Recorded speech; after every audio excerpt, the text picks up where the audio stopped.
பிரம்மாண்ட கூலி படத்தின் இயக்குனர் லோகேஷ் கனகராஜ் தமிழ் சினிமாவுக்கு கிடைத்த மிகப்பெரிய பொக்கிஷன் வரப்பிரசாதம். இவரை பார்த்து தமிழ் இயக்குனர்கள், மற்ற தமிழ் சினிமா இயக்குனர்கள் கற்றுக்கொள்ள வேண்டும், படம் எப்படி எடுக்க வேண்டும் என்று. இந்தியன் 2 படத்தை எடுத்த ஷங்கருக்கு பதிலாக நம்ம லோகேஷ் கனகராஜ் மட்டும் இருந்திருந்தால் அந்த படத்துடைய ரேஞ்சு எங்கேயோ போயிருக்கும். மணிரத்னம் இப்போது கடைசியாக வந்த படம் தக் லைஃப், அந்த படத்தை கூட லோகேஷ் கனகராஜ் இயக்கியிருந்தால் அந்த படத்துடைய ரேஞ்சு எங்கேயோ போயிருக்கும். டைரக்டர் ஷங்கர் அவர் கூட உள்ளவர்கள் அசிஸ்டன்ட் டைரக்டர் இருப்பார்கள், சின்ன இளம் வயது டைரக்டர்களை வைத்துக் கொள்ள வேண்டும்.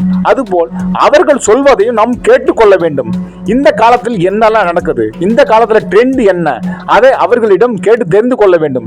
யூகோ பண்ணக்கூடாது, செய்யக்கூடாது. நம் சொல்லுவதான், நம்ம சிந்திக்கிறது தான், எனக்கு எல்லாம் தெரியும், அப்படி இருக்கக்கூடாது. அதனால தான் இந்தியன் 2 படம் படு குடியில் ஆனது, லைக்கா கம்பெனிக்கும் கஷ்டகாலம் தொடங்கினது.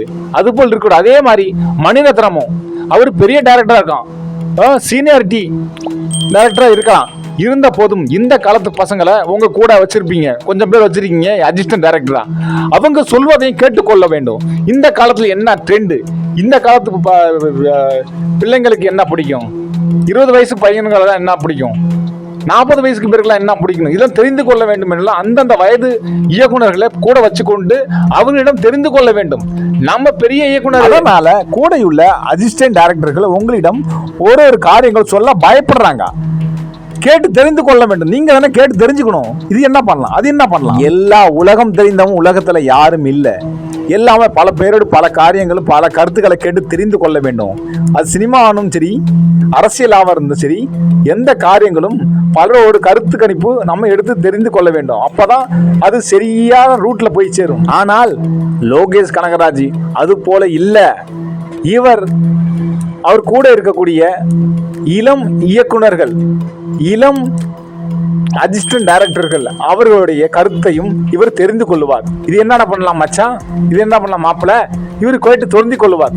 அதுபோல அந்த படத்தில் செய்யும்போது அந்த படம் மிகப்பெரிய விஜயத்தை சம்பாதிக்குது, மிகப்பெரிய வசூல் ரீதியாகவும் வெற்றி பெறுது இல்லையா? இதுதான் லோகேஷ் கனகராஜுடைய புத்திசாலித்தனம். அது மட்டும் இல்லாம நல்ல மனிதனுடைய தனம். இது போல இருந்தாதான் வாழ்க்கையில பொழப்பு நடத்த முடியும். எந்த ஒரு இடத்திலையும் நிரந்தரமாய் அந்த வேலையை செய்து முடிக்க முடியும். நம்பர் 1 பொசிஷனையும் அடைய முடியும்.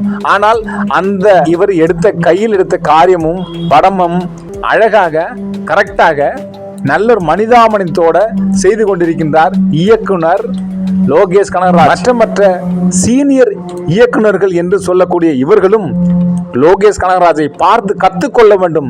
இளம் புதிய அசிஸ்டன்ட் டைரக்டர்களுக்கு மரியாதை கொடுக்க வேண்டும். அவர்கள் சொல்லக்கூடிய ஆலோசனைகளையும் டைரக்டர்கள் எடுத்துக்கொள்ள வேண்டும். இவர்களையும் அசிஸ்டன்ட் டைரக்டரையும் ஒரு மனிதனாக நினைக்க வேண்டும்.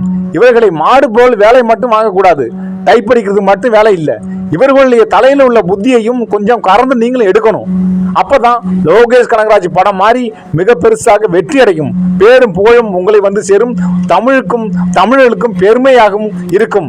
வீடியோ பிடிச்சா சப்ஸ்கிரைப் பண்ணுங்க மக்கா, லைக்கும் பண்ணுங்க.